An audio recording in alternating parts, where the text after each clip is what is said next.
All right, can getting rid of negativity and clutter in your life really help you lose weight? Well, our next guest says yes. In her new book, Bear, life coach Susan Hyatt takes you through the steps that will bring joy to your life and help you shed some weight without dieting. Please welcome Susan. Hi. Oh, Susan. Oh, girlfriend, you know, Yes. This book, I'm like, there is no way you can lose weight without dieting. Oh, yes, you can. How? Oh, yes, you can. This is going to turn the diet industry on its head because I've spent the last 12 years working with women on food and body issues. And I started out as a weight loss coach. And what I noticed was that I could help people lose weight the old way, like willpower, no pain, no gain. But really what helps a woman lose weight, like how many women in the audience feel like they have a lot of willpower already? Like you're holding up your communities, your families, right? Women don't need more willpower, they need more pleasure in their lives. Okay, see, I feel like I have willpower with certain things. Yes. And then in other areas, I'm lacking, and I'm probably not alone in that. So I feel like it's kind of selective. How do you get it across the board in your life? Well, I am a fan of diversifying your pleasure. So I would bet that where do you feel like you don't have willpower?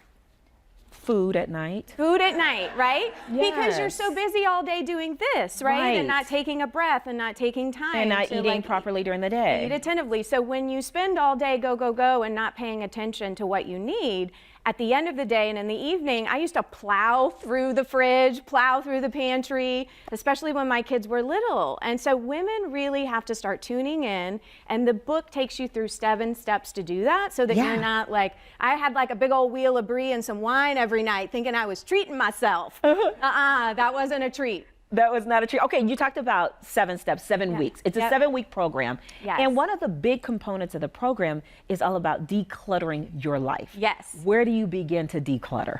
So one thing that I love for women to do is something I call environmental diet, which is go through your day and your week. So from now until next Wednesday, pay attention to everything that irritates you. What are you tolerating? What kinds of conversations? Who are you letting? Who are you letting tell you what, right? What's happening on social media? Are you just allowing things to come at you through your ears and your eyes that are nonsense that you don't need to be putting up with? That is what is keeping women heavier than where they need to be. Okay, so we got to start decluttering everything and paying attention for the next week. That doesn't necessarily mean your husband, but it could. Well, you just said things that irritate you.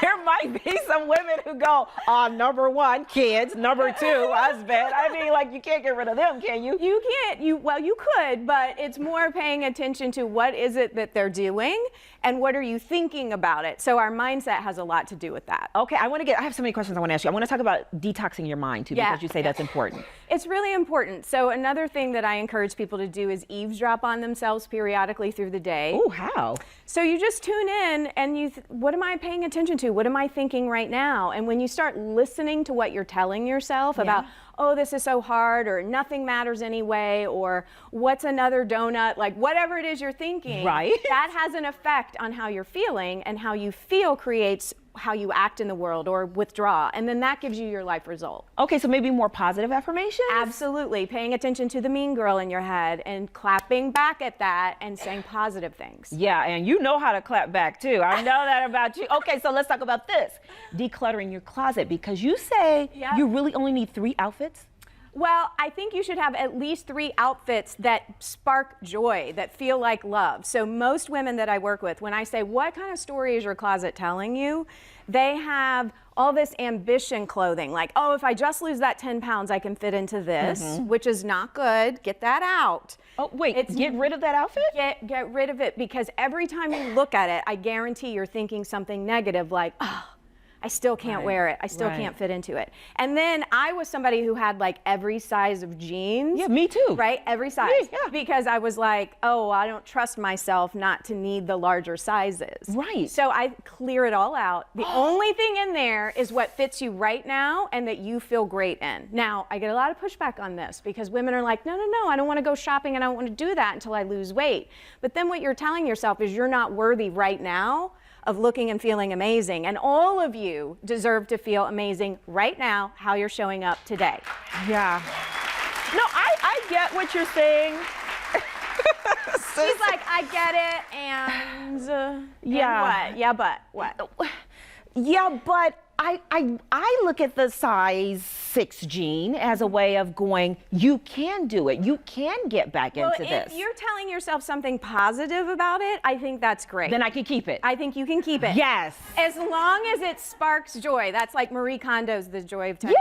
Yeah. I love her. So Okay. her question, does this spark joy? If you can honestly look at that size and say, yes, that sparks joy, then it can stay. But if not, it's got to go. Yeah, you know what key word with you, what you just said is honestly. And I think if I am honest, sometimes it's joy and sometimes it's like, it's taking forever. Yeah. And then that's the negative thing. Right. Okay, fine. You say that you did not like to exercise, but you're telling us that we must exercise. How did it shift for you? It totally shifted. I was the biggest brat about exercise. I kid you not, I was a couch potato, a junk food junkie, and I was like, you can't make me do it. And when I started to realize that our human bodies are made to move, and so what I hated was the no pain, no gain, like you must go to boot camp kind of attitude. What I try to help women do is drop the transactional relationship with their body. So I would do this. Oh, I'll get on the stair stepper as long as I have J-Lo's booty by Friday. That never happened. Yeah. So then I would quit, right? Yeah, so yeah. if you drop the transaction and just say, okay, I'm going to figure out a way to move my body because it helps process emotion, because it helps me feel better, because, you know, I need that in my life, it can change. So you could start with something small, like walking around the block or, you know, going to Pilates or whatever, but it doesn't have to be this hard-hitting, torturous thing. That's what I'm trying to help people not do. Right. Susan has come in here and helped us with a lot of stuff in a short amount of time. Susan, thank you so much. Thank you. Susan's book, Bare, hits bookshelves on March 5th, coming up soon. Check out her website, letsgetbare.com for more information. But guess what? Everyone in our studio audience is going home with a